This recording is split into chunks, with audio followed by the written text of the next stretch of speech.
Hey, what's up guys? This is Brandon Washington with B-Wash Media, and today we are looking at the DJI Phantom 4 Pro from a filmmaker's perspective.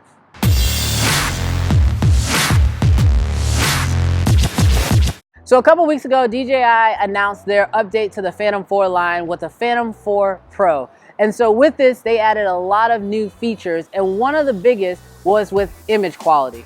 So to start things off, they added a 1-inch sensor with 20 megapixels. So what this means is for all you photographers out there, you're gonna be able to get a higher resolution and sharper image right out of the camera. On top of that, you're gonna be able to get more dynamic range. Now, for us filmmakers, they also increased our frames per second. And so when you're shooting in 4K, you're gonna be able to shoot at up to 60 frames per second.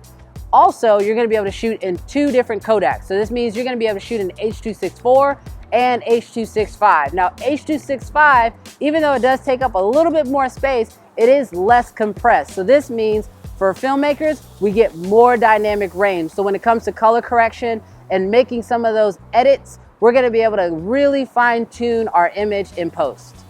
Now, speaking of sensors, this thing has sensors everywhere. You're gonna find sensors on the front, on the sides, on the back, and even on the bottom. Now, the benefit of having all these sensors is you can fly with just a little bit more confidence.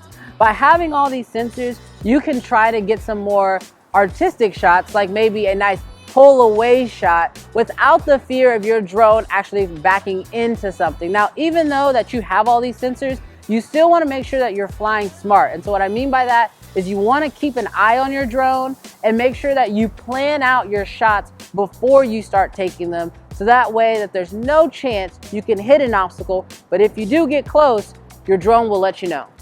Now, with even all these sensors being put into your drone, DJI has even gone a step above to make sure that you have tons of intelligent flight modes to allow you to get just that perfect shot. Now, as a filmmaker, I've always found that the most useful intelligent flight mode was the active track, and so DJI has actually gone a step further to add 3 different types of active track modes. And so they're gonna give you profile, trace, and spotlight. So first with spotlight. Spotlight is gonna be very similar to past DJI drones with active track, where it's going to keep your subject in the center of the frame. Now, the drone is gonna fly freely around to make sure that that subject stays centered. So this one here can really be helpful as long as you wanna make sure that no matter what, your subject stays framed properly.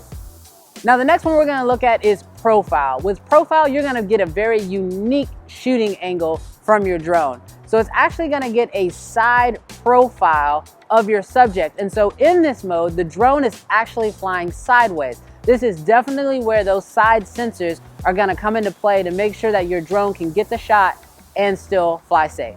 And then the last one is trace. With trace, your drone is gonna stay directly behind your subject to get a nice tracking shot. And in my opinion, this one works really well if you're trying to follow behind your subject and make sure that that subject stays in frame. So now obviously there are a lot of other flight modes we could get into, but what I wanna look at now is who is this drone really for? With the Phantom 4 Pro, if you find that you are a one-man band type of operation, so what I mean is that you're going out, you're having to direct, you're having to get all the shots, and you're your own assistant, then I think this drone would be perfect for you. With all the intelligent flight modes and all the additional sensors, this is really gonna help you to be able to get the perfect shot without having to worry about your drone while it's in the air. Now, one thing I would tell you to consider, however, is between the Phantom 4 and the Phantom 4 Pro, there's about a $500 price difference. And so for that $500 price difference, I would really recommend that you consider if all these extra upgrades is really worth the price for the type of shoots that you're doing. So for example, if you're not really shooting 4K in 60 frames per second, or if you're not really taking stills, do you really need all these extra sensors if you maybe are able to have someone come out and keep an eye out on your drone while you're flying it? So, these are a couple things that you should really consider. Is it worth the price difference? I guess I'll let you make that choice. However, all this aside, I will say that the Phantom 4 Pro is an awesome drone. If you are in the market for the Phantom 4 Pro, then I do strongly recommend it. It is a great drone. I've enjoyed flying it. I think all of the upgrades are definitely worth the price difference. However, as filmmakers, there is a lot of gear that we do have to buy. And so depending on what you're doing, you have to decide if that $500 is worth it for you, or would it be better that you spend that $500 on some other type of gear. But with all that being said, thank you guys so much for watching the video. I gotta give a huge shout out to my buddy Sticks over at Sticks Vision for making this video possible. He allowed me to actually review his Phantom 4 Pro, and so this video would not be possible without him. Also, if you want to see how the Phantom 4 Pro actually performs in low light, go check out his channel because he's gonna have a video on that really soon. But if you found this video helpful, make sure you hit that thumbs up because it definitely helps the channel.